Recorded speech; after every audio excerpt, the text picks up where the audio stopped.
오늘의 말씀 마태복음 24장 3절서부터 7절까지. 예수님께서 감람산 위에 앉으셨을 때 제자들이 조용히 와서 이르되 우리에게 이루소서 어느 때 이런 일이 있겠사오며 또 주의 임하심과 세상 끝에는 무슨 징조가 있사오리이까.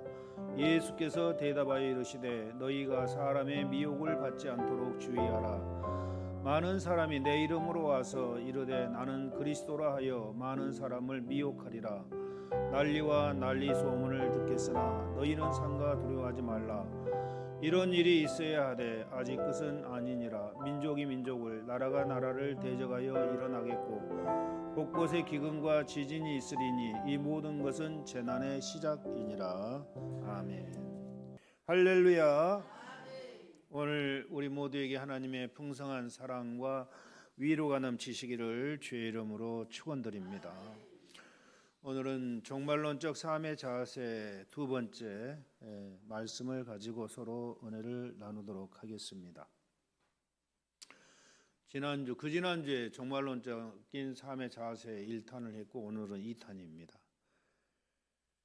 오늘을 살아가는 우리들은 시대의 징조를 볼 때 이 성경의 말씀이 그대로 이루어져 가고 있는 그러한 그 모습을 우리가 발견하게 됩니다. 그래서 오늘 제가 여러분들에게 또 말씀을 드릴 때 과연 성경이 과연 이루어가고자 하는 그 징조에 대한 말씀과 같은지 안 같은지를 한번 잘 생각해 보시기 바랍니다. 오늘 이 종말론적인 그러한 삶은 우리가 어떤 삶을 살아야 할 것인가를 이 말씀을 통해서 다시 한번 상고해 보도록 합니다. 성경에는 이 말세에 대한 징조에 대해서 마태복음 24장 또 25장 또 디모데 후서 3장 1절 5절 이 세 군데에서 정확하게 아주 많이 구체적으로 말씀을 하고 있습니다. 그래서 제자들이 그 당시 이제 초대교회 당시 예수님 당시에 예수님께 물어봐요. 제자들이 예수님 세상 끝에는 어떤 징조가 있습니까? 하고 묻습니다. 그래서 예수님은 그렇게 대답을 해요. 거짓 그리스도가 많이 나타난다고 말씀합니다. 11절에 미혹을 받지 않도록 조심하라 그렇게 말씀하죠. 오늘날도 마찬가지로 이단자들이 얼마나 많은지 알 수가 없어요. 거짓 그리스도들, 그러니까 내가 예수다, 내가 재림 예수다 하는 그런 사람들이 우리나라에만도 100명 가까이 돼요. 엄청난 숫자예요. 근데 거기에 미혹돼 넘어간 사람들이 있어요. 그들을 추종하는 사람들이 있다라는 거예요. 엄청난 참으로 문제죠. 오늘날 한국교회 5명 중 1명이 이단에 속해 있어요. 5명 중 1명이. 얼마나 많은 사람들이 이단에 들어가 있습니까? 그러니까. 그리고 두 번째로는 난리와 난리 소문, 민족이 민족을 나라가 나라를 서로 대적하는 그런 전쟁이 일어난다고 성경은 마지막 때가 되면은 그런 일들이 일어난다라고 말씀을 하고 있습니다. 그러니까 오늘날 돌아가는 거 보면은 이 전쟁은 계속해서 끊임없이 일어난 거죠. 2000년 동안 수도 없이 많은 전쟁이 일어났고, 근데 이 마지막 때가 되면은 또 엄청난 전쟁이 일어난다고 성경은 말씀하고 있어요. 3차 세계대전, 4차 세계대전 이게 이제 다 성경에 다 나와 있는 그런 앞으로 일어날 전쟁들이죠. 앞으로 일어날 전쟁들. 계시록에 보면은 그래서 지금도 난리와 난리, 민족이 민족을 나라가 나라를 대적하는 중동 전쟁, 이스라엘과 그 주변에 있는 그런 국가들의 전쟁이 계속해서 지금 일어나고 있어요. 계속해서 확전일로 있는 거죠.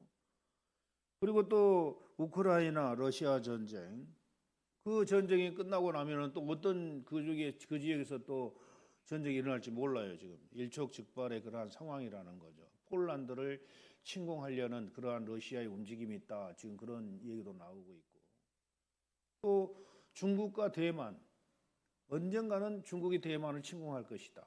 또 우리나라, 북한과 남한의 그러한 전쟁, 언젠가 있을 것이다. 예상을 해보고 있는 거예요. 이런 걸 보면은 성경이 말씀한 대로 이 세상에 지금 돌아가고 있구나라는 것을 느끼게 되죠. 그 세 번째로는 처처에 기근과 지진이 일어난다고 성경은 말씀하고 있습니다. 마태복음 24장에 처처에 기근. 여러분 우리나라는 그래도 굶어 죽는 사람 없어요. 우리나라는. 그러나 다른 아프리카 같은 그러한 아주 가난한 나라들, 또 북한같이 저렇게 정말 사회주의 국가들, 이런 국가들은 굶어 죽는 사람이 엄청나게 많아요. 북한 같은 경우도 엄청 많은 사람이 굶어 죽고 있어요. 현재 아프리카도 그렇고. 그런 걸 볼 때 이 처처의 기근과 지진이 아주 그냥 심심치 않게 엄청난 지진이 일어나고 있죠. 전 세계적으로 지금도. 이런 걸 보면서 성경대로 돼가구나라는 것을 우리가 발견할 수가 있고, 또 네 번째로는 불법이 성함으로 사람의 사랑이 식어져서 서로 미워한다고 말씀합니다. 12절에 불법이 성하다. 온갖 부정부패, 또 온갖 세계적인 부정선거, 한국산 전자 개표기로 인한 세계적인 그러한 부정선거, 살인, 간음, 절도 등등 아주 불법이 엄청나게 성해져요. 앞으로 가면 갈수록 불법 시대가 오게 되고 있는 겁니다. 불법, 법이 없다라는 거죠. 자기들 마음대로 악을 행하는 그런 시대. 또 자연 질서가 파괴된다고 합니다. 복제인간, 유전자 조작, 환경 파괴, 인공지능 발달로 인해서 여러 가지 많은 범죄가 아주 첨단 범죄가 앞으로 일어나요. 인공지능 그러한 컴퓨터로 인해 가지고 상상을 초월하는 그런 범죄들이 지금 많이 일어나고 있는 거예요. 얼마나 과학이 발달하면 발달할수록 우리가 더 잘 살고 더 유익해야 되는데 그걸 이용해 가지고 악인들이 다른 사람들의 돈을 다 털어가고 온갖 죄를 다 범하고 있는 거예요. 불법이 성하죠. 가면 갈수록. 또 여섯 번째로는 사람들이 먹고 마시고 즐기는 쾌락주의에 빠져 있다고 볼 수가 있습니다. 38절에 보면은 동성애자들이 먹고 하나님의 자연 질서를 파괴하고 있죠. 하나님께서 정하신 그런 성적 질서를 파괴하고 있고, 또 잘못된 인권 운동가들은 그들도 인권이 있다고 주장하면서 그들을 막 추켜 세우는 거예요. 정상적인 저와 여러분들은 인권을 무시합니다. 그러니까 동성애자들은 인권은 있다고 하면서 정상적인 우리들의 인권을 무시하는 게 오늘 잘못된 인권 운동가들의 그러한 운동이라는 거죠. 기독교인들은 그들을 단호히 반대하고 하나님께 기도해야 될 줄로 믿습니다. 그들의 주장하는 차별금지법은 기독교를 말살시키는 온갖 독소 조항들이 가득 차 있습니다.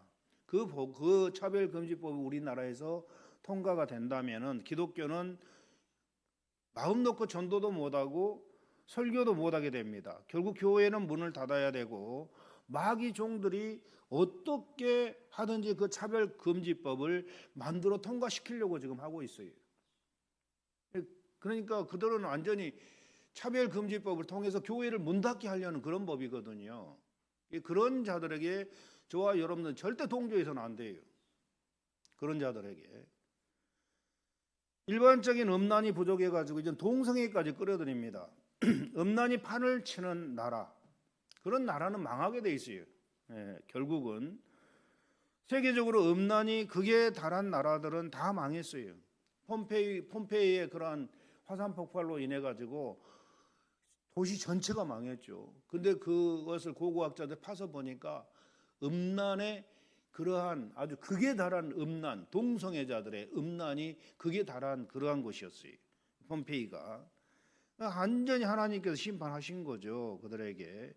소돔과 고모라가 불로 완전히 멸망을 당했는데 그냥 하늘에서 불비가 내려가지고 다 타 죽었어요. 소돔과 고모라는. 그 소돔이가 뭐 소돔이즘. 완전히 동성애로 아주 이름난 곳이 소돔과 고모라였던 거예요. 이런 일들을 보면은 이 마지막 때 동성애가 전 세계적으로 아주 흥행하는 그런 시대가 다가오고 있다라는 거죠. 서울시장, 대구시장 이런 사람들이 동성애 퍼레이드를 하도록 그냥 길을 확장 내주는 거예요. 길을 내주고 마음 놓고 동성애 행사를 하도록. 그러니까 이게 가면 갈수록 이게 이제 더 흥황하게 된다라는 거죠. 그런 걸 보면은 성적으로 타락할 대로 타락한 그런 시대가 바로 이 마지막 때구나라는 것을 우리가 발견할 수가 있는 겁니다. 그리고 디모데후서 3장 1절에 보면은 일곱 번째로 자기를 사랑하며 돈을 사랑한다. 이렇게 성경은 말씀해요. 마지막 때가 되면은. 그러니까 사람들이 좀 더 개인주의화가 돼가는 거예요. 개인주의화, 자기중심적. 다른 사람을 배려하거나 그런 부분이 굉장히 부족한 그런 시대가 우리 앞에 다가오고 있다라는 거죠. 돈을 벌기 위해서 돈이라면 수단 방법 가리지 않고 온갖 죄를 범하면서 그 돈을 벌려고 발버둥 치는 이런 시대라는 겁니다. 마지막 때가 되면은 자기밖에 모르는 그런 시대예요. 자기밖에 모르는. 그리고 자긍하며 교만하며 부모를 거역하며 감사하지 않으며 거룩하지 않다고 말씀했고, 무정하며 온통함을 풀지 아니하며 참소하며 절제하지 못하며 사나우며 선한 것들을 좋아하지 아니하며. 이 사람들이 더 선하게 착하게 서로 사랑하고 이렇게 서로 우애하고 살아야 되는데 가면 갈수록 사랑이 식어져 버리는 거예요. 가면 갈수록 악해져요. 사람들이 가면 갈수록. 왜 시대가 이렇게 돼가나? 응? 사람들이 가면 갈수록 더 사랑하고 더 배려하고 더 따뜻하게 품어주고 이렇게 해야 되는데 반대로 악해져 버리는 거예요. 자기중심적이고 아주 사람들이 악해져 가고 있어요. 그런 모습을 보면서 마지막 때가 성경대로 이루어져 가고 있구나. 이것을 우리가 생각해 볼 수가 있어요. 사나우며 선한 것을 좋아하지 아니하며 배반하여 팔며 자고하며 쾌락 사랑하기를 하나님 사랑하는 것보다 더하며. 쾌락을 사랑하기를. 그게 자기 중심적으로 자기가 즐거워하는 그런 모든 취미 생활, 이런 어떤 즐거움을 하나님보다 더 사랑한다라는 거예요. 마지막 때가 되면 사람들이. 경건의 모양은 있으나 경건의 능력은 부인한다. 이렇게 성경은 말씀을 하고 있는 겁니다. 그럼 가만히 제가 방금 여러분들에게 드린 이 말씀을 한번 생각해 보시기 바랍니다. 지금 이 시대에 일어나고 있는 일들이에요. 근데 성경하고 똑같이 성경도 그걸 얘기하고 있는 거예요. 이러한 일들이 종말이 되면은 처처에서 일어나게 되고, 이러한 일들이 보여지면은 예수님 오실 때가 다 됐구나라고 준비하라는 그런 말씀입니다. 그렇다면 우리 글로리아 교회 성도님들은 마지막 때 어떻게 지혜롭게 준비하며 살아야 되는가? 여러분, 그 해답이 25장이 마태복음 25장에 그대로 나와 있습니다. 25장 전체를 보면은 마태복음 25장 1절에서 마지막 절까지 보면은 세 가지 비유로 이렇게 되어 있는데 1절로 13절까지는 열처녀 비유예요. 열처녀 비유. 그러니까는 다섯 처녀와 다섯 처녀가 나눠 가지고 결혼식에 신랑을 맞이할 준비를 하는데, 다섯 처녀는 기름 등불 준비를 했어요. 다섯 처녀는 못 했어요. 시간이 딱 되었을 때 다섯 처녀, 준비된 처녀만 들어가고 준비되지 못한 처녀, 깨어있지 못한 처녀들은 못 들어갔다. 깨어있으라 이 말이에요. 깨어있으라. 마지막 때가 되면은 깨어있으라. 그리고 마태복음 25장 14절로 30절까지는 달란트 비유가 나오죠. 달란트 비유. 주님이 오실 때 전부 다 너에게 준 여러 가지 많은 그런 달란트들을 계산할 때가 온다라는 거예요. 마지막 때가 되면. 계산할 때. 내가 너에게 준 은혜를 가지고 너는 얼마나 많이 남겼냐. 이걸 계산할 때가 온다. 그날이 어느 때예요? 심판날이라는 거예요. 그래서 우리에게 주어진 그 복음의 능력을 가지고 많이 남긴 사람들은 엄청난 축복을 받고, 아무것도 하지 않은 사람들은 오히려 저 바깥 어두운 곳에 내던져지게 된다. 그런 말씀입니다.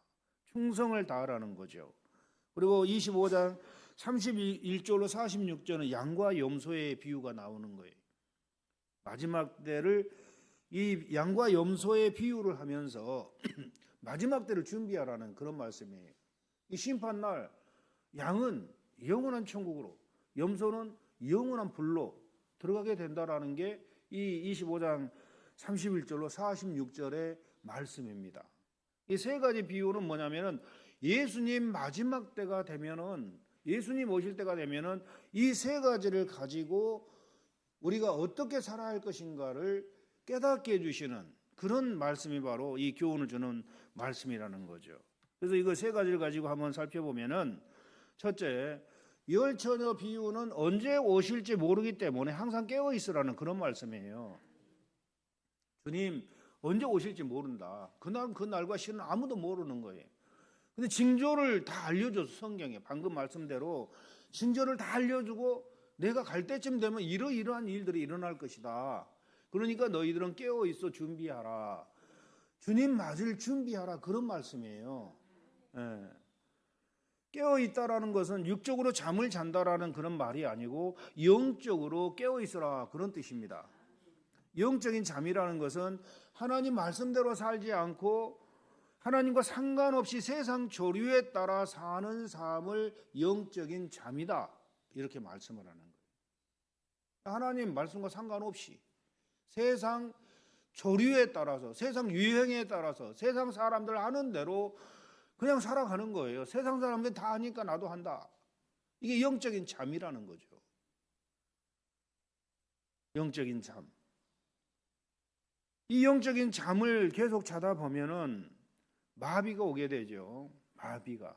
어떤 마비가 오는 거예요? 영적인 잠을 자다 보면은 양심의 마비가 오게 되는 것이에요. 양심의 마비. 육신적으로도 여러분, 여름에 차가운 곳에 바위나 차가운 콘크리트 위에 그냥 잠을 자다가는 얼굴에 마비가 오죠. 온몸에 마비가 오요, 잘못하면은. 그래서 중풍이 오게 되는 겁니다.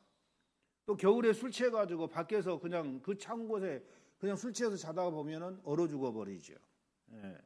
그래서 아무리 더워도 여러분, 여름이 이제 오는데 차가운 곳에 함부로 눕지 마시기 바랍니다. 입이 돌아가요.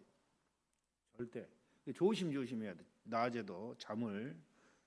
그런데 이런 것처럼 육적인 그런 육체적인 잠도 잘못 자다가는 인생이 망하게 되는데, 하물며 영적인 잠이 얼마나 우리 영혼에 해가 되는지를 생각해 보게 되는 거예요. 주님 본문의 말씀은 주님 오실 때 두 부류의 그러한 사람으로 나뉘어진다라는 것을 우리가 여기서 발견할 수가 있는 겁니다. 한 부류는 천국 들어가는 부류고 한 부류는 천국 들어가지 못하는 그런 부류예요. 주님 맞이할 준비가 되어 있는 부류는 주님 오실 때 다 천국으로 들어가지만, 그러나 준비가 되지 않는 그런 사람들은 천국에 못 들어간다, 그런 말씀이에요.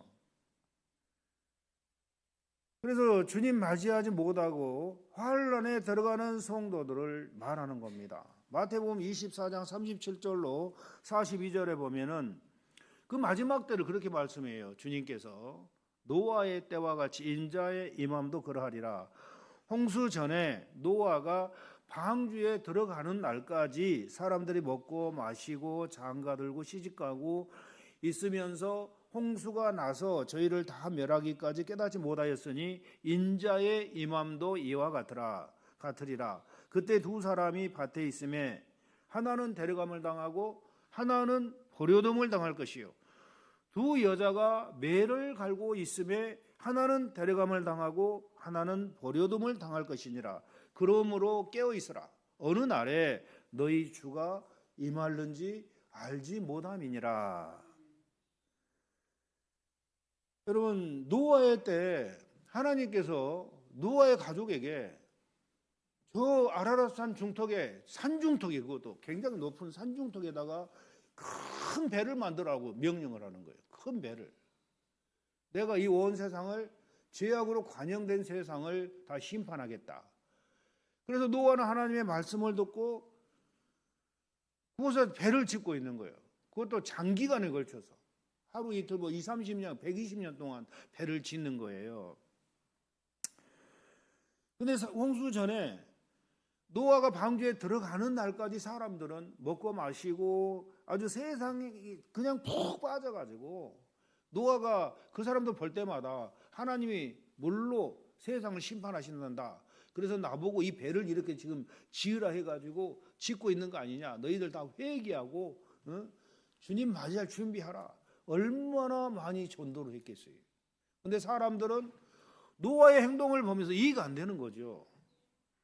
맑은 날이 이렇게 좋고 맑은데 산중턱에다가 배를 짓는다라는 거예요. 이게 보통 이 정신이 돌지 않으면은 할 수 없는 그런 일들이 세상 사람들이 생각할 때.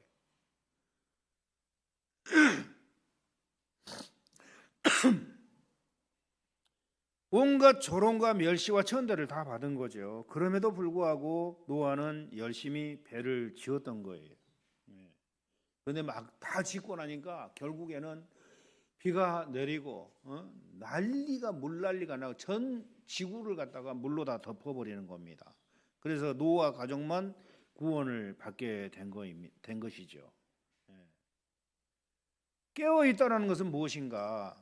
깨어있다라는 것은 세상이 원하는 대로 살지 않고 하나님 말씀대로 사는 삶이 깨어있는 삶이에요.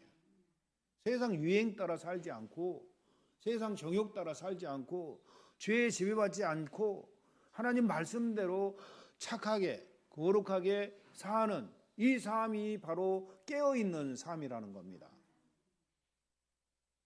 온수마귀는 성도들조차도 세상 정욕을 즐기면서 살도록 유혹을 하는 거예요. 어떻게 하든지 세상 정욕대로 살아라, 이렇게 마귀들은 유혹을 해가지고 인간의 정욕을 충동질하고 정욕을 공격을 하고 정욕을 유혹을 하는 거죠. 근데 세상 사람들은 정욕이 뭔지 몰라요. 가장 기본적인 애정과 욕망이 인간의 가장 기본적인 애정과 욕망. 맨날 말씀드렸지만 식욕, 성욕, 물욕, 명예욕, 수면욕, 인간의 가장 기본적인 욕망이에요. 그렇잖아요. 세상 사람들은 그 정욕이 만족이 되면은 내 인생은 성공했다, 이렇게 얘기를 하는 거예요. 세상 사람들은 정욕이 만족되면은 성공한 인생이에요. 근데 성경에서는 정욕대로 살지 말라는 거예요. 성경에서는. 근데 마귀는 인간으로 태어났으면 당연히 누리고 먹고 마시고 즐기고 해야 되는 거 아니냐, 그 인간이지, 그걸 못하게 하면 그거 어떻게 돼? 이렇게 이제 마귀는 오히려 정욕을 부추기는 거예요. 근데 이제 우리가 이 죄론을 공부하다 보면은 왜 정욕을 예수님은 십자가에 못 박으라고 했는가, 그것을 자세하게 오후 시간에 공부합니다. 자세하게 그 부분에 대해서는 육신의 정욕을 즐기며 사는 생활이 오히려 반대로 하나님께서 봤을 때는 영적인 잠이라는 거예요. 영적인 잠이다. 육신의 정욕이 영적인 잠을 자는 것이고, 정욕을 십자가에 못 박고 사는 사람이 바로 깨어있는 사람이다. 영적으로 깨어있는 사람이다. 마귀가 원하는 대로 살지 않고 하나님께서 원하는 대로 사는 삶이 바로 깨어있는 삶이다. 그래서 로마서 12장 2절에 너희는 이 세대를 본받지 말고 오직 마음을 새롭게 함으로 변화를 받아 하나님이 선하시고 기뻐하시고 온전한 뜻이 무엇인지 분별하도록 하라. 이 세대를 본받지 말라는 거예요. 세상을 본받지 말라는 거예요. 세상 유행 따라 살지 말라는 거예요. 세상 사람들이 그렇게 사니까 나도 그렇게 산다, 그렇게 살지 말라는 거예요. 이 세대를 본받지 말라는 거예요. 그게 깨어있는 삶이라는 거예요. 앞으로 우리가 가장 사랑하고 섬기는 게, 여러분들 가장 사랑하고 섬기는 게 있어요. 여러분들 전부 다. 뭐예요? 여러분의 삶 속에서 가장 사랑하고, 그거 없으면 못 살아요. 맨날 그거 사랑하고 만지작거리고 쳐다보고 살고 있는 거예요. 네? 돈 아니에요. 핸드폰. 앞으로 핸드폰이 많은 사람들을 지옥으로 보낼 겁니다. 잘 생각해야 돼요. 핸드폰이 많은 사람들을 지옥으로 보낼 거라고. 왜 그러는가? 여러분, 핸드폰은 우리에게 유익한 점도 있어요. 핸드폰은 기독교에 대한 그러한 여러 가지 설교, 또 여러 가지 성경 말씀, 여러 가지 좋은 그런 것들도 많아요. 그런 것을 추구하고 그런 것을 도움을 받는다면 그건 상관없어요. 그러나 다른 것들, 게임, 세상 지식, 쾌락, 음란, 전쟁, 잘못된 사상, 이런 것들을 즐기고 몰입하다가는 그들의 영과 정신이 점점 세상적인 것이 되고 하나님을 멀리하게 되고 결국 하나님을 떠나게 된다라는 거예요. 핸드폰에 심취하다 보면, 몰입하다 보면은 그거 딱 먼저 이것 먼저 꺼내. 그래가지고 어떻게 세상이 어떻게 돌아가는가, 응? 주식이 얼마나 올랐는가, 비트코인이 얼마나 올랐는가, 응? 온갖 게임, 무슨 게임, 음란 사이트, 온갖 더러운 것들이 많이 있어요. 핸드폰에 얼마나 더러운 것들이 많은지 알 수가 없어요. 그런 것에 취하다 보면은 하나님과 멀어지게 돼 있는 거예요. 한번 생각해 보세요. 여러분 핸드폰 보는 사이에 하나님을 생각하는 사람이 있어요? 한 번 보면 잠깐 보는 게 아니에요. 몇 시간이고 들여다보고 있는 거예요. 몇 시간이고. 그러다 보면은 점점 하나님과는 거리가 멀어지게 돼요. 점점 멀어지게 돼요. 마귀는 계속해서 공격을 해요. 핸드폰 보도록, 핸드폰 즐기도록 계속해서. 그래서 하나님과 거리는 계속 멀어져요. 마음은 점점 어두워져요. 세상적인 것으로 가득 차요. 하나님으로 채워져야 되는데 반대로 세상 것으로, 세상 지식으로, 세상 모든 더러운 것으로 가득 채워져. 그리고 회개도 안 해, 기독교인들이. 그러니 영이 언제 깨끗해져요? 오히려 깨끗해지는 것이 아니라 오히려 더러워지고 세상 욕심으로 가득 차게 돼 있는 거예요. 그럼 결국은 하나님을 떠나버리는 겁니다. 핸드폰이 앞으로 우상이 되는 거예요. 우상. 하나님보다도 사랑하는 우상. 핸드폰이. 아이부터 노인들까지 하나님과는 상관없는 것들을 즐기고 사는 시대가 돼버렸어요. 그래서 중독에 걸리게 되는 겁니다. 무엇이든지 중독에 딱 걸리면 그때는 하나님과 거리가 멀어져 버려요. 중독에 걸리면 그때는. 가만히 생각해, 무엇이든지 중독에 걸리면 끝나는 거예요. 중독에 걸리면 하나님과 거리가 멀어져 버리는 거예요. 하나님과. 그래서 핸드폰은 모든 이 시대의 사람들을 지옥으로 끌고 가고 있다는 이 사실을 기억하고 될 수 있는 대로 핸드폰을 멀리하게 하는 게 영적으로 유익하다라는 거예요. 아멘. 되도록이면 핸드폰 보지 마세요.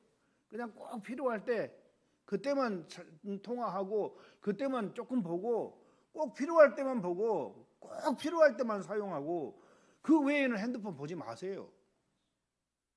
그 시간에 있으면 성경을 보고 그 시간에 있으면 기도를 하고 다른 아주 좋은 그런 서적들을 보고 그 시간에 있으면 그래야 우리 영혼이 하나님을 닮아가고 영혼이 그래야만이 예수님을 맞이할 준비가 갖춰지는 겁니다. 핸드폰뿐만 아니라 다른 세상 어떤 것들을 더 사랑하고 있다면 그게 우상이에요. 우상. 우리가 하나님을 첫째로 하나님을 사랑해요. 첫째로 하나님을 사랑하고 두 번째로는 이웃을 사랑하는 것이 우리의 삶이고 그게 마지막 때를 준비하는 삶입니다. 예. 그래서 깨어 기도하고 성령의 도움을 받으며 살 때 영적인 잠을 자지 않고 주님 맞이할 준비가 갖춰지게 돼 있어요. 주님 맞이할 준비가. 그래서 깨어서 기도하라고 하는 겁니다. 이 주님 맞이할 준비가 깨어서 기도하는 거예요. 영적인 잠에서 깨어나서 세상적인 잠 그만 자고 세상적인 것 그만 즐기고 세상 다 십자가에 못 박아버리고 주님 한 분만으로 만족합니다. 이런 믿음을 가지시라는 거예요, 여러분. 그게 마지막 때 주님을 닮는 삶이고 마지막 때를 준비하는 삶이에요. 주님 한 분만으로 만족합니다. 그리고 두 번째로는 마지막 때를 준비한 삶이라는 충성을 다하는 삶을 말하는 겁니다. 달란트 비유는 충성을 다할 것을 말씀하죠. 모든 사람은 하나님으로부터 그 재능에 따라 각각 은사를 받습니다. 그 은사를 하나님을 위해 재능을 활용해야 된다라는 그런 말씀이죠. 마태복음 24장 45절 51절에 보면은 충성되고 지혜 있는 종이 되어 주인에게 그 집 사람들을 맡아 때를 따라 양식을 나눠줄 자가 누구뇨? 주인이 올 때 그 종이 이렇게 하는 것을 보면 그 종이 복이 있으리로다. 내가 진실로 너희에게 이르노니 주인이 그 모든 소유를 저에게 맡기리라. 만일 그 악한 종이 마음에 생각하기를 주인이 더디 오리라 하여 동무들을 때리며 술 친구들로 더불어 먹고 마시게 되면 생각지 않은 날 알지 못하는 시간에 그 종의 주인이 이르러 엄히 때리고 외식하는 자의 벌에 받는 율에 처하리니 거기서 슬피 울며 이를 감이 있으리라. 이 마지막 때 슬피 울며 이를 감이 있다라는 건 뭐예요? 지옥으로 간단 말이에요. 지옥으로. 네. 하나님께 왜 충성을 다해야 되냐? 그것은 바로 충성을 다할 때 주님을 닮아가게 되는 것이고, 예수님께서 하나님 아버지께 충성하심을 보면서 우리 또한 충성을 해야 된다. 그런 말씀 하나님께. 그래서 주님은 제자들에게 너희들 나를 따르려거든 너희 자기를 부인하고 나를 따르라. 그렇지 않으면 너희들 나한테 합당치 않다. 이렇게 말씀합니다. 이 자기 부인은 자기 포기죠. 자아 포기. 영원한 생명을 얻을 수 있는 영혼의 그릇을 준비하는 것이 바로 이 자기 부인의 삶이에요. 그릇이 준비되었을 때 하나님은 하나님의 생명으로 그를 채워주시고 하나님의 형상을 회복하게 하는 겁니다. 그래서 죽도록 충성하라 그랬어요. 그러면 생명의 멸류관을 주신다라는 그런 말씀이죠. 생명의 멸류관이 뭐예요? 바로 하나님의 생명을 주겠다라는 하나님의 생명을 죽도록 충성하라. 그러면은 하나님의 생명을 주겠다 그 말이에요. 우리가 영원한 생명을 우리 영혼 중에 그대로 100%다 받아야 돼. 꽉꽉 채워야 돼. 마지막 때. 이게 마지막 때를 준비하는 삶이에요. 그러려면은 하나님께 대한 모든 일에 있어서 죽도록 충성할 줄 알아야 돼. 아멘. 그래서 내가 지금 하나님께 어떻게 충성해야 되나? 예배에 여러분 빠지면 안 돼. 예배를 충성을 다해서 예배를 드려야 돼. 예배의 성공자가 삶의 인생의 성공자가 되는 거예요. 예. 그래서 한 가지 한 가지를 내가 하나님께 뭘 충성할 것인가를 잘 생각해 보면서 여러분 충성스럽게 사시기 바랍니다. 죽도록 그것도 그냥 대충이 아니고 뭔가 마음을 들여서 죽도록 충성하라는 거예요. 하나님께도 말씀 그렇게 하잖아. 너희 하나님을 사랑하라는데 뭐 어떻게 사랑하라고 했어요? 몸을 다해서 마음을 다해서 목숨을 다해서 힘을 다해서 하나님을 사랑하라 그 말이에요. 그 정도로 충성을 하나님께 하라. 죽도록 해야 된다. 아멘. 자기 목숨 내걸고 섬기는 일이 바로 진정한 충성이라는 겁니다. 사도 바울 같은 경우는 예수님을 딱 만나고 나서 그는 완전히 정신이 헷가닥 돌아버렸어요. 어떻게 돌았어요? 내가 여태까지 살았던 그 모든 삶이 정말 헛되고 잘못된 삶이었구나. 이걸 깨달은 거예요. 자기 나름대로 하나님을 잘 섬긴다고 했는데 예수님 딱 만나고 보니까 진짜로 만나고 보니까 자기 삶이 잘못된 걸 깨달은 거예요. 그래서 완전히 180도 돌리죠. 자기 삶을. 주님을 위해서라면은 나는 이제 내 모든 생명을 아끼지 않고 주님을 위해 사용해야 되겠다. 그래서 사도행전 20장 24절에 나의 달려갈 길과 주 예수께 받은 사명 곧 하나님의 은혜의 복음을 증거하는 일을 마치려 하면 나의 생명을 조금도 귀한 것으로 여기지 아니하노라. 주님을 위해서라면 내 생명을 아낌없이 바치겠다 그 말이에요. 마지막 때를 준비하는 결단과 각오가 다른 데 있는 게 아니고 주님을 위하는 일이라면 내 생명 바쳐야 되겠다. 이 결단이 여러분 있으시기를 주의 이름으로 축원드립니다. 그리고 마지막 때 비유로서 이 선행을 강조하죠. 마지막 때 양과 염소의 비유를 통해서 하나님은 선행을 강조합니다. 선한 행실. 이 땅에서 얼마나 선행을 했는지에 따라서 심판날에 상급 심판을 받게 된다, 그런 말씀이에요. 이 말씀을 어떻게 잘못 이해하면은 이거 행위 구원을 강조하는 말 아니냐라고 할 수가 있습니다. 구원이라는 것은 예수님의 십자가 은총을 믿음으로 구원받고 행함으로 상급받는다라는 그런 말씀이에요. 예수님이 이 믿는다라는 것은 예수님의 십자가 은총, 나를 위해서 주님이 이 땅에 오셔서 하나님이신 그분이 인간의 몸을 입고 이 땅에 오셔서 내 대신 내가 죽어야 되는데, 내 죄값으로 죽어야 되는데 내 대신 주님이 죽어주셨다라는 것을 믿는 거예요.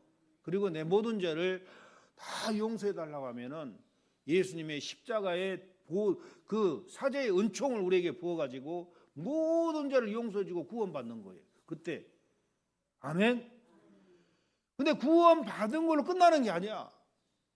구원받은 걸로 끝난 게 아니고, 구원받은 성도들은 이제는 믿고 구원받았다라는 것은 믿음대로 살아야 된다라는 거예요. 두 번째로, 구원에 이르려면은 구원을 이루고 가야 돼. 우리가 구원받은 걸로 만족하지 않고 구원의 완성에 이루도록 우리의 삶을 살아야 된다. 신앙생활을 구원에 이르도록. 여러분, 그러려면 어떻게 해야 되느냐? 하나님의 말씀을 그대로 실천해야 돼요. 아멘. 하나님의 말씀을 실천해야 돼요. 하나님을 믿는다. 이 믿는다는 말은 뭐예요? 무슨 말이 무슨 뜻이에요? 믿는다, 그 말은 하나님의 말씀에 순종한다, 그 말이에요. 하나님 말씀을 실천한다, 그 말이에요. 믿는다라는 것은 그냥 마음으로 생각으로 믿는 게 아니고, 구원 받았으면은 그 말씀을 내 삶 속에서 실천하고 순종하는 거예요. 이게 믿음이라는 거예요. 그래야 구원의 완성이 이른다라는 거예요. 그래야. 그 믿는다라는 것을 우리가 청각적으로 들어서는 안 된다라는 거죠. 이 믿는다라는 것은 하나님의 말씀을 그대로 실천한다는 그런 뜻인데, 다시 말하면은 어떤 애한테 저 애는 자기 부모 말을 잘 들어, 말을 잘 듣는다, 이게 뭐예요? 그 말씀을 실천한다는 거거든요. 부모의 말을 믿고 실천한다라는 거예요. 그래, 믿는다라는 것은 생각으로만 마음으로만 아니고 그 말씀을 마음에 새겨서 그대로 실천하는 게 믿음이라는 거예요. 그래서 야고보 기자가 그렇게 말씀하잖아요. 내 형제들아, 만일 사람이 믿음이 있노라 하고 행함이 없으면 무슨 이익이 있으리요? 그 믿음이 능히 자기를 구원하겠냐? 너 믿는다고 하면서 말씀대로 안 사는데 그 네가 그런다고 구원 받겠냐, 그 말이에요. 아이, 무슨 말? 믿으면 구원 받는 거지. 근데 야고보는 그게 아니야. 믿음만이 아니고 행함과 믿음이 하나가 돼야 된다라는. 행함과 믿음이. 만일 형제나 자매나 헐벗고 일용할 양식이 없는데 너희 중에 누구든지 그에게 이르되 평안히 가라, 더욱게 하라, 배부르게 하라 하며 그 몸에 쓸 것을 주지 아니하면 무슨 이익이 있으리요? 이와 같이 행함이 없는 믿음은 그 자체가 죽은 것이다. 믿는다고 하면서 내 삶 속에서 말씀대로 행함이 없다면 그 믿음은 죽은 믿음이다. 그거 못 받는다, 그 말이에요. 죽은 믿음이라는 것은. 거기 이르되 너는 믿음이 있고 나는 행함이 있으니 행함이 없는 너의 믿음을 내게 보이라. 나는 행함으로 내 믿음을 너에게 보이겠다. 행함으로 내 믿음을 보이겠다라는 거예요. 행함으로. 내가 하나님은 한 분이신 줄 믿느냐? 잘하는도다. 귀신들도 다 안다. 귀신들도 믿고 떤다라는 거예요. 네. 허탄한 사람아, 행함이 없는 믿음이 헛것인 줄 알고자 하느냐? 우리 조상 아브라함이 그 아들 이삭을 제단에 드릴 때 행함으로 의롭다 하심을 받은 것이 아니냐? 내가 보거냐 믿음이 그의 행함과 함께 일하고 행함으로 믿음이 온전케 되었느니라. 그러니까 여러분, 이 믿음이라는 것은 그냥 말로만 마음으로 믿는 게 아니고, 그 믿음이라는 것은 내가 예수님을 믿고 그때부터 예수님 말씀대로 행하는 것, 이게 믿음, 이게 구원이라는 거예요. 이게 구원. 그러니까 믿음과 행함은 하나라는 하나. 아멘. 어떤 사람들은 믿노라 해놓고 구원받았다 안심하고 가서 세상적으로 막 살아버리는 거예요. 세상 방식대로. 하나님 말씀과 별로 상관없이 말씀대로 산다고 하면서도 교회 나가면은 세상 사람과 똑같이 사는 거예요. 똑같이 성질 내고, 똑같이 거짓말하고, 똑같이 사기치고, 똑같이 욕하고, 똑같이 미워하고, 똑같이. 그런 사람이 어떻게 구원받았다 할 수가 있겠어요? 왜 안 변하냐는 거예요. 예수 믿으면 변해야지. 예수님 성도답게, 하나님 자녀답게 변해야지. 왜 안 변하냐고. 오늘날 기독교인들이 문제가 바로 그거예요. 한국 교회 문제가 뭐냐면은 교회가 없어서 문제가 아니고 성경이 없어서 기도 안 해서 말씀이 없어서 문제가 아니야. 다 있어도 그게 문제가 아니야. 어떤 문제냐? 예수님 성품으로 변함이 없는 게 문제라는 거야, 한국교회 문제. 예수님 말씀대로 살지 않는 게 한국교회 문제라는 거예요. 행함이 없는 게 문제라는 거예요. 예수 믿으면은 예수님처럼 인내와 온유와 겸손과 사랑, 순결, 순명, 청빈, 하자정신, 이런 정신이 우리에게 있어야 된다. 이런 정신이. 그 정신이 없이 그냥 세상과 똑같이 먹고 마시고 사니까 교회가 안 변하는 거예요. 영적으로 성장을 못하는 거예요. 안 변하니까. 예수님과 같이 나도 거룩하게 한번 살아봐야 되겠다. 예수님처럼 청빈하게, 예수님처럼 순결하게, 예수님처럼 순종하면서, 예수님처럼 겸손하게, 예수님처럼 온유하게 나도 한번 그렇게 살아봐야 되겠다. 이런 결단이 우리에게 있어야 된다라는 거예요. 그래야 우리가 구원의 완성에 이르고 예수님을 닮아가는 거예요. 그냥 교회만 나왔다, 예수님 믿고 구원 받았다는 것만으로 끝나버리면은 그 사람은 나중에 갈지 안 갈지는 모르겠어요, 천국에. 우리는 구원의 완성에 이르도록 날마다 두렵고 떨림으로 구원을 이루어가라고 성경은 말씀하고 있어요. 구원을 이루어가라. 예수님을 닮아가라. 닮아가라. 그러려면 어떻게 해야 돼요? 예수님처럼 선행을 해야 돼요. 예수님처럼. 착하게 살아야 돼요. 착하게.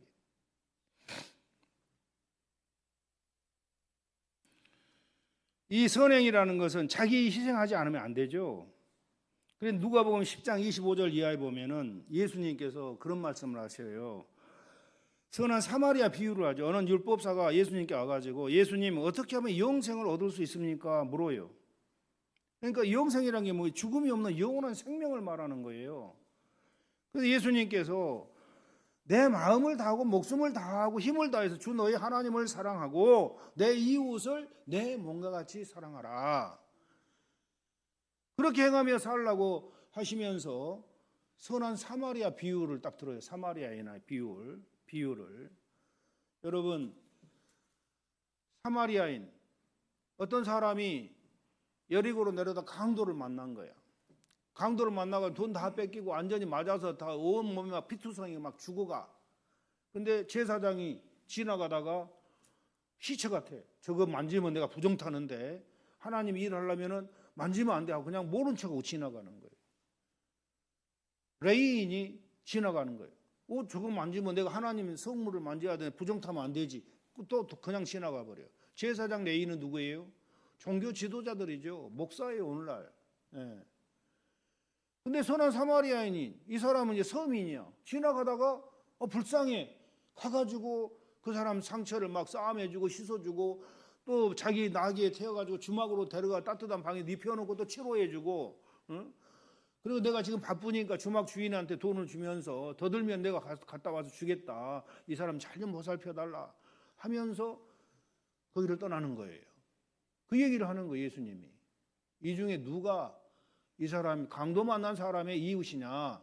그러니까 율법사가 저 선한 사마리아인 저 사람의 이웃입니다. 그러니까 너도 영생을 얻으려면은 저와 같이 하라 하고 말씀하시는.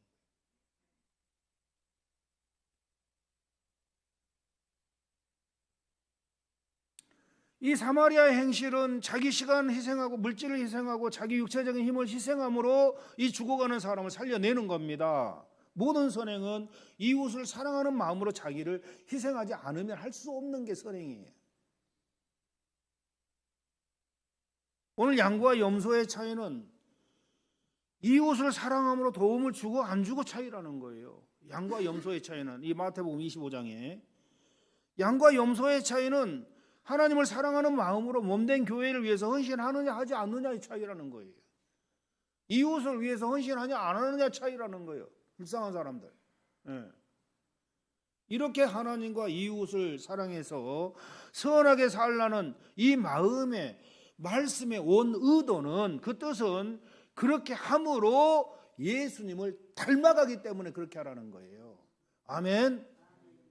마지막 때 예수님이 이 땅에 오셔서 추수하러 오시는데 누구를 추수해서 천국 곳간에 드리겠어요? 알곡들, 익은 열매들. 익은 열매가 누구예요? 예수님의 인격으로, 예수님의 성품으로 완전히 변화된 사람들, 이 사람들을 찾으러 오신 거예요. 예수님은 그 사람들을 찾아서 영원한 천국 백성으로 삼아 주시고자 이 땅에 오신다라는 거예요. 그러니까 여러분들 예수님을 닮아야 예수님 가까이 사는 거예요. 아멘. 예수님을 닮으라니까 예수님 얼굴처럼 막 이렇게 하라는 게 아니고, 예수님 얼마나 미남이에요. 예? 여러분 미남 될 수 있어요? 성형수술 백날 해도 나는 미남이 안 되더라고. 아이 요즘 거울 보니까 아이 주름이 막 척척 나고, 막 여기도 주름 나오고, 여기는 또 둥그랗게 뭐가 생겼고 보기 싫어. 예. 근데 아무리 이게 막 마사지를 하고 해도 안 없어져. 그대로야. 집사람이 옆에 있다 그냥 생긴 대로 살아. 그러는 거예요. 예. 우리는 겉모습을 담고자 하는 게 아니에요. 이 말을 하는 것은 겉모습을 예수님 담고자 하는 게 아니고 우리 속마음, 우리 속마음이 예수님의 마음을 품으라는 겁니다. 너희들은 그리스도 예수의 마음을 품으라. 예수님의 하자정식, 그 겸손의 마음을 품으라, 그 말씀이에요. 예. 예수님처럼 되라는 것은 예수님의 성품으로 변화받는 것, 이게 마지막 때를 준비하는 삶이라는 거. 이게 여러분 이제 우리가 마지막 때가 다 됐어요. 아까 말씀 전에 드린 것처럼 징조를 보니까, 세상 돌아가는 걸 보니까, 세상 사람들 생각하고 행동하는 거 보니까 전부 다 악해져 가는 거예요. 다들 악으로 막 발악을 하는 거 전부 다 보니까, 그거 보면서 아, 세상에 예수님 오실 때가 다 됐구나, 심판 때가 다 됐다라는 거예요. 예. 그때 우리 그리스도인들은, 하나님 백성인 저와 여러분들은 이 세상에서 그러한 엄청난 악한 세상에 살면서 우리 내면을 정말 착하고 거룩한 사람으로 변화시키는 게 우리 예수님을 맞이할 준비하는 겁니다. 그걸 우리는 추구해야 돼요. 다른 사람 어떻게 되든지 말든지, 내가 먼저 예수님으로 성품으로 변화가 돼서 옆에 사람들 복음을 전하고, 내가 말로 예수님 믿으세요 하면 절대 안 돼. 내 행동으로 그냥 착하고 거룩한 모습을 보여주면 세상 사람들이 그 모습을 보면서 야, 저 사람 속에 예수가 있네, 저 사람 예수님 같아, 저 사람이라면 나도 예수님 믿고 싶어, 이런 도전을 우리 그리스도인들이 줘야 된다라는 거예요. 이런 도전을. 저 사람 교회 다닌다는 거 보니까 아이고 저런 사람 같으면 나 교회 안 다녀, 이 말을 들으면 안 되죠. 오늘날 그런 말을 듣는 그리스도인들이 얼마나 많냐는 거예요. 얼마나. 그런 말을 듣는 그리스도인들이. 그래서 교회 안 간다라는 거예요. 교회 안 간다라는 거예요. 안 나가. 가나안 교회가 얼마나 많아요. 오늘날에.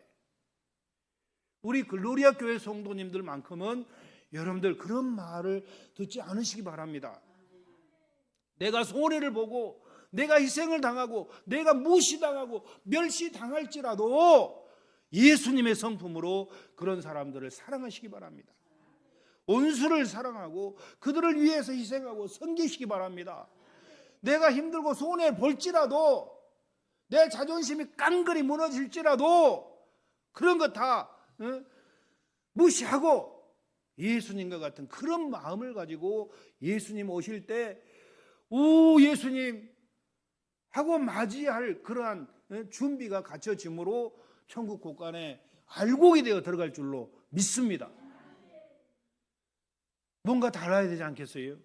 우리 글로리아 교회 성도들은 다른 어떤 그리스도인들과 비교되지 않는 그런 정말 예수님 닮는 여러분 되시기를 주의 이름으로 축원드립니다.